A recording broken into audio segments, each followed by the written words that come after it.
I think your country's making the right decision, but that's why we're here to find out. I hope you convince me before it's over. When East Germany joined with West Germany, weren't there lots of problems? I mean, did it help the East Germans that much? Did it help the West Germans that much? Yes, well, whenever you have a union of this kind of size, with the kind of diversity of people that join the union, there are winners and losers. What it will mean is a total change of the economic geography of Europe.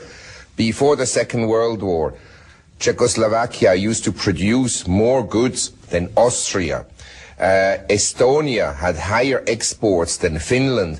What it will mean is that a lot of centers of prosperity will move towards the east again, that the whole geography will change very dramatically in 10-15 years' time.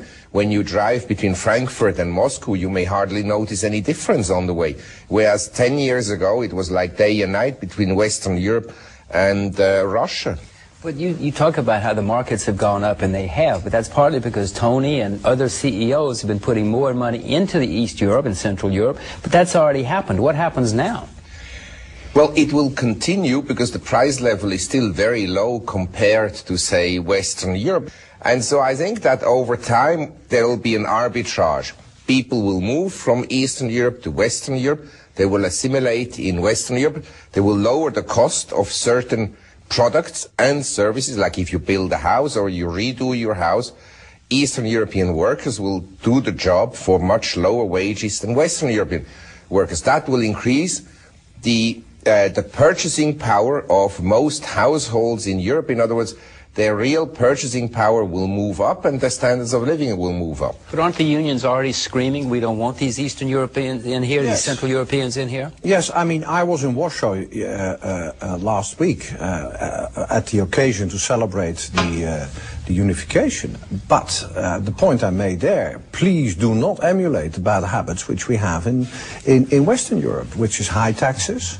I mean, you know that in the EU, we take 44% in taxes out of the system, and as the quality of government is deteriorating, we are redistributing that money continuously in a poor fashion, with a poor return on that money. Now, it was telling that the Chancellor of Germany and the Prime Minister of Sweden only last week urged Eastern European countries to increase their taxes.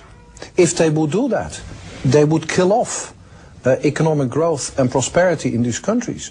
The low tax rates there, of course, are an incentive for foreign direct investment, and it will develop economic activity, and eventually we will all benefit.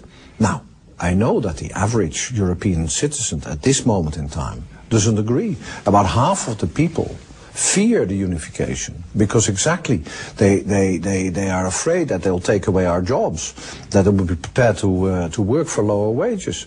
But we haven't seen that occurring when Spain joined, when Portugal joined, when Greece joined, when Ireland joined. These are now all shining examples of people who have drastically increased their standards of living. Mark and I have discussed many times the poor quality of governments around the world in the last 40 years. Politicians are just not what they used to be, at least what we read in the history books. But these new governments you're bringing in, they're worse. You know, do you think that the government of Poland, which is full of scandals and deficit spending, is that better than, is that going to bring the standard of government up in Europe? Well, two remarks. First of all, they learn, yes. There's no doubt about it that if you see the learning curves, if you would compare the quality of Polish government now with 10 years ago, there is a dramatic improvement. And secondly, there is a case as well to keep taxes low, because in a situation where taxes are lower, you're not relying on governments to redistribute that money. You will keep the money in society, and society usually has a very good inkling to know what to do with money.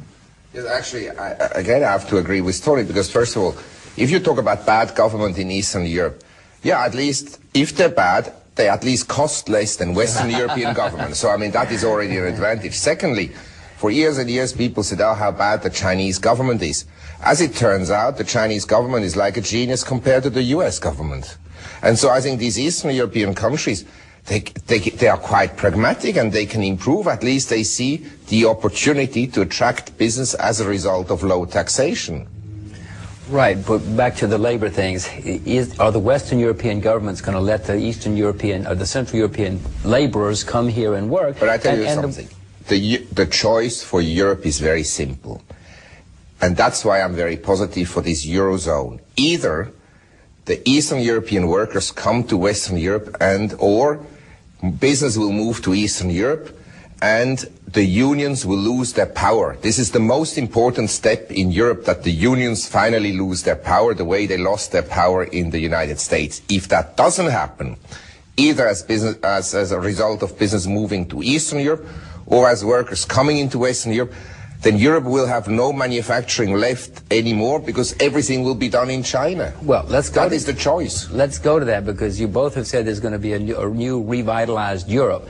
But you have a horrible demographic problem in Europe. There are no babies being born here. And the new 10 countries have even a worse demographic record than the Western 15 countries do. How is Europe going to revitalize itself? Well, one of the reasons that we have a low birth rate in Europe is it's very expensive to have babies. Secondly, in Eastern Europe... That's true everywhere. In Asia it's not that expensive to have babies. In Eastern Europe, and the divorce laws are very unfavorable in Western Europe. That would have to change so that people would again be more inclined to be married because the risk would be lessened. But in, say, Eastern Europe and in Russia, the birth rate was very low because of economic conditions. If economic conditions improve... But Spain was poor, as Tony points out. They got much more prosperous. They have the lowest birth rate in Europe. Look, you're right in pointing out for potential dangers, yes? And there are two major dangers for Europe in the future. First of all, on the political side, we have to get our governance in Europe right, which means a democratic Brussels. So the constitution has to be not only efficient in terms of decision-taking, but we must make sure it's democratic. Because if it's not democratic, the European people will turn their back to Europe and will go back to their countries and their villages. And I think that for Europe in this world would be a disaster. The second fear I have is that the so-called Lisbon agreements, 4 years down the road, nothing has happened. In fact, if anything, we've gone backwards. The gap with the US has widened in economic terms, and of course, places like India and China are really sprinting ahead. So we have to have a fundamental relook the way we conduct our economies.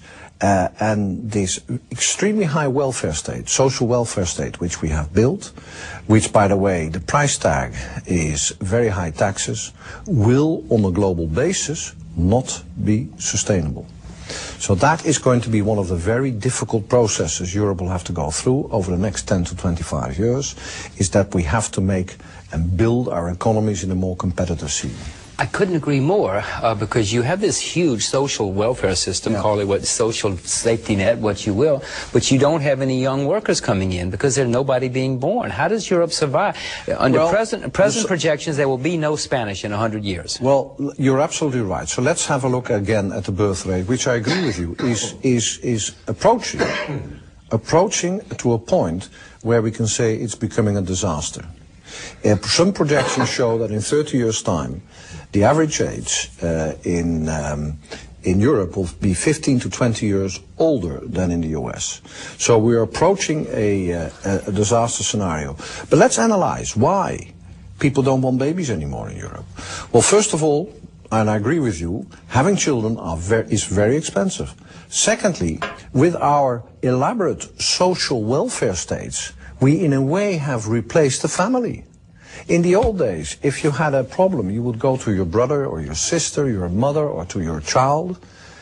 Nowadays, governments are saying, come to me, because I have a social worker for this problem and I have another expert for that problem. And what we need to do again is say to the people of Europe, look, you are smart, you're intelligent, you take charge of your own life. But most people don't want to give up those benefits which they've been promised. I agree with you. They're outrageous benefits. But how are you going to say to them, we're not going to give you what you promised? Well, it's something very simple. What we need in Europe is leadership. People who can explain in clear terms to the people of Europe, look, short term there will be pain.